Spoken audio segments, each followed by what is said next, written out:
Isang pagpalang umaga po pagbati mga kapatid. Good morning po. Morning. Sana po ay yung ating pong mga ginagawang pag-aaral ay nakakatulong sa ating pamumuhay at nakakapagpalakas ng ating pananampalataya sa Diyos upang matupad natin yung ating mga gampanin o responsibilidad sa salita ito.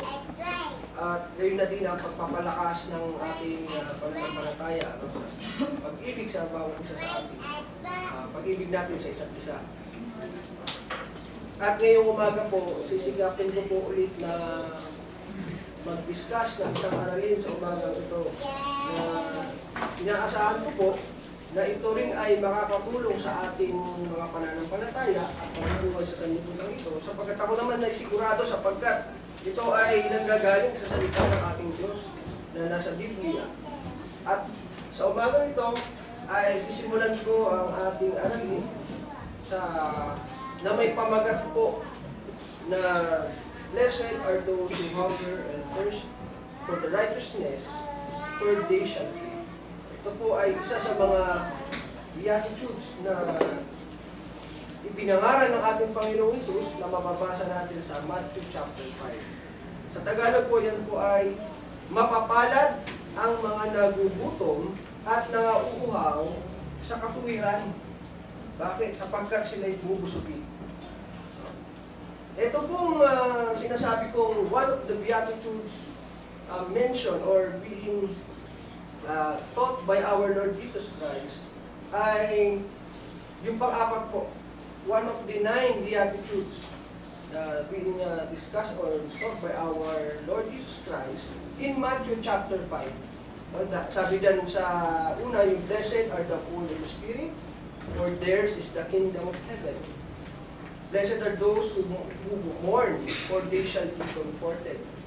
Blessed are the meek, for they shall inherit the earth. Blessed are those who hunger and thirst for righteousness, for they shall be satisfied. And our discussion this morning will focus on these Beatitudes, pang-apat po. Blessed are the merciful, for they shall receive mercy. Blessed are the pure in heart, for they shall see God. Blessed are the peacemakers, for they shall be called sons of God. Blessed are those who are persecuted for righteousness' sake, for theirs is the kingdom of heaven. Blessed are you when others revile you, and persecute you, and utter all kinds of evil against you, falsely on my account. Bakit ko po ito gustong talakayin sa inyo, yung tungkol sa mapapalad ang mga nagugutom at nauuhaw sa katuwiran sapagkat sila'y bubusugin. So they shall be satisfied. Because nung nakaraan pong ating tinalakay, yung nasa Isaiah chapter 55, nabasa natin doon o nabanggit doon sa talata, yung mga nauuhaw, mga those, sabi doon, come everyone who thirsts. And in that study, nung nakaraang linggo, ay nag-focus doon po sa faithfulness of God to His covenant from David to Christ. Yun po yung ating tinalakay sa paksang yun. Pero dito sa talatang ito, mayroon ding mahalaga o magandang talakayin. Tulad nga po nung tinabanggit ko na tungkol doon sa mga nauuhaw. Come everyone who thirsts, come to the waters, and he who has no money, come buy and eat. Come buy wine and milk without money and without price. Why do you spend money for which is not bread, and your labor for that which does not satisfy? Sabi dito, listen diligently to me, and eat what is good, and delight yourself in rich food. No? At nabanggit natin dito, sa araling ito, na hindi ito physical hunger. Hindi ito yung physical na pagkagutom na karaniwan nating nararanasan. Every time we crave for food and drinks. Ito po ay tumutukoy sa spiritual, gaya ng ating nabanggit, sa naturang paksa nung nakaraan. But, pag-aaralan natin ng mas malalim yung tungkol dito. Dito po sa Matthew chapter 5 verse 6, ang sabi, blessed are those who hunger and thirst for the righteousness. Blessed are those who hunger and thirst for righteousness, for they shall be satisfied. Papapalad ang mga nagugutom at nangauuhaw sa katuwiran sapagkat sila'y bubusugin. So, in our study this morning, we will focus on important questions. These are the questions that we're going to answer in this study. Number one, sa pag-aaral na ito, sasagutin natin, how should we understand hunger and thirst? Ano pa ang ibig sabihin ng talatang ito? Anong ibig sabihin pag sinabing nagugutom at nauuhaw? How should we understand these words? And number two, what does righteousness mean in the context of Matthew chapter 5 verse 6? Now, blessed are those who hunger and thirst for righteousness. Ano ba yung righteousness? Now, na tinutukoy dito, righteousness that we refer to in this context. No?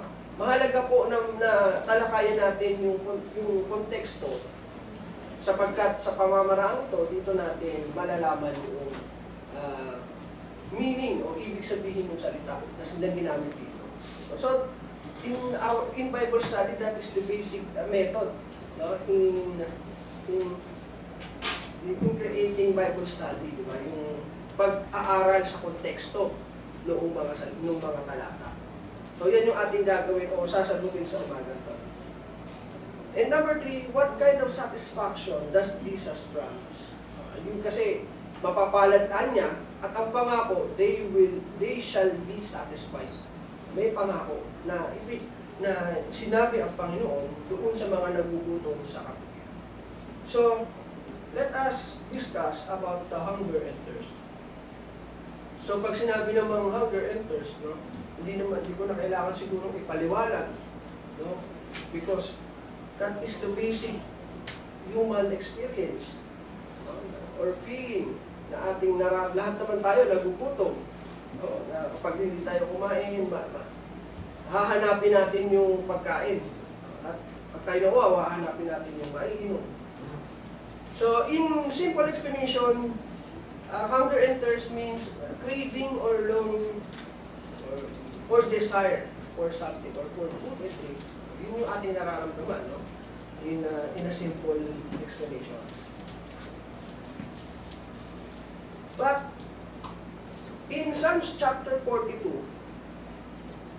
ganito inilalarawan o ipinaliliwanag ano ang ibig sabihin ng hunger and thirst. At ginamit itong mga salitang ito para ipaliwanag yung nararamdaman o pagnanasa ng tao, no, na makuha yung kanyang ninanais, no, dito sa talatang ito.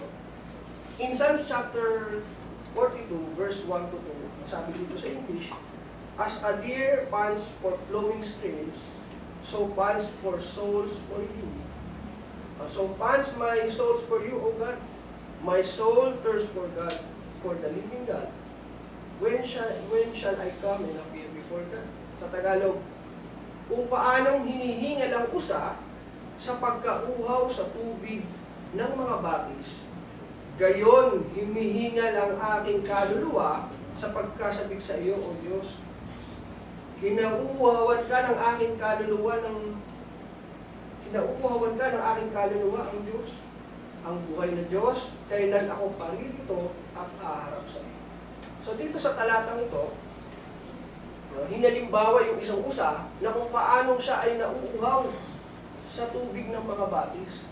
So sabi niya, ganun din yung aking pagnanais. Kung paanong yung usa, o kahit naman yung tao, na kapag nagugutom ay at nauuhaw, naghahanap ng kailangan ng kanyang katawan.